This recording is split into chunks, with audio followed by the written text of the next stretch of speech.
નમસ્કાર મિત્રો, જય સિયારામ, જય દાત્ર બાપુ। આપણે વ્લોગની શરૂઆત ઇવનિંગમાં કરીએ છીએ ને આપણે છીએ સરસ મજાની પ્રોપર્ટી ઉપર। આપણે છીએ અત્યારે જગોણાની અંદર અને જગોણાની અંદર આપણું સરસ મજાનું કોર કટિંગનું કામ ચાલી રહ્યું છે મિત્રો।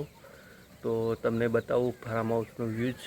તો આ છે જબરજસ્ત ફાર્મ હાઉસ અને ફાર્મ હાઉસ ઉપર જબરજસ્ત બંગલો બનાવેલો છે મિત્રો। આ છે સોલાર સિસ્ટમ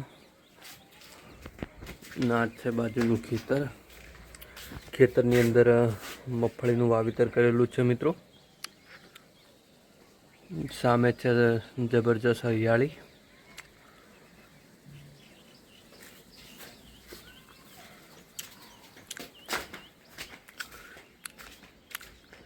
મિત્રો આ છે મકાન ઉપરથી ખેતરનો નજારો।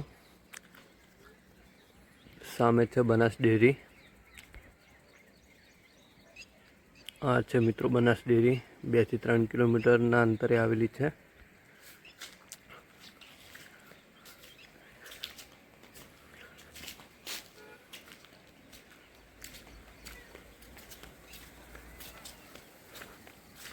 ને મિત્રો આ છે જગાણાનો બ્રિજ, જેની ઊંચાઈ જબરજસ્ત છે મિત્રો। ખાસ કરીને ડેરીના ટેન્કરો માટે અને ભારે વાહનો માટે ગામની અંદર અવરજવર ના થાય અને અકસ્માતો ના થાય એ માટે થઈને આ બ્રિજનું નિર્માણ થયેલું છે મિત્રો। આખું ગ્રામ ક્રોસ કરીને પેલી સાઈડ અમદાવાદ હાઈવે ઉતરે છે આ બ્રિજ અને અમદાવાદ હાઈવે ઉપર પણ નવા બ્રિજનું કામ ચાલુ છે અત્યારે મિત્રો। આ છે ખેતર, સામે છે પશુઓ માટેનું સરસ મજાનું ઢાળિયું। મિત્રો જય સિયારામ, જય દત્ત બાપુ। અને આજે છે શીતળા સાતમ મિત્રો, તો સૌને શીતળા સાતમની ખૂબ ખૂબ શુભકામનાઓ મિત્રો।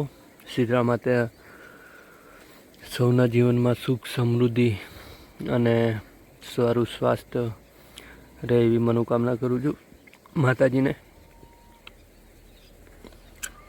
જય સિયારામ મિત્રો જય સિયારામ। આ છે ટોપ ઉપરથી ખેતરનો નજારો અને આપણે છીએ મકાનની ટોપ ઉપર અને આ છે આગળનું સરસ મજાનું પાર્કિંગ માટેનો એરિયા।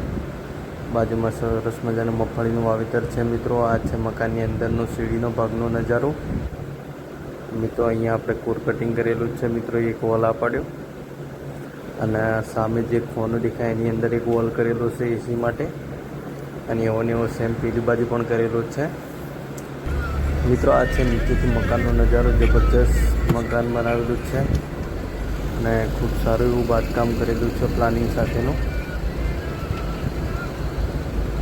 મિત્રો આપણે કામ પતાવીને હવે નીકળીએ છીએ ઘરે જવા માટે મિત્રો। આ છે રાજુભાઈ દરબાર, આપણા દોસ્તાર છે વામૈયાથી મિત્રો। આપણે જગાણા ગામમાં આવ્યા છીએ ચા પાણી કરવા માટે અને આ છે જગાણા ગામનો સાંજનો નજારો। જબરજસ્ત માહોલ છે મિત્રો। આપણે ઓટલા પર બેઠા છીએ, વાતો કરીએ છીએ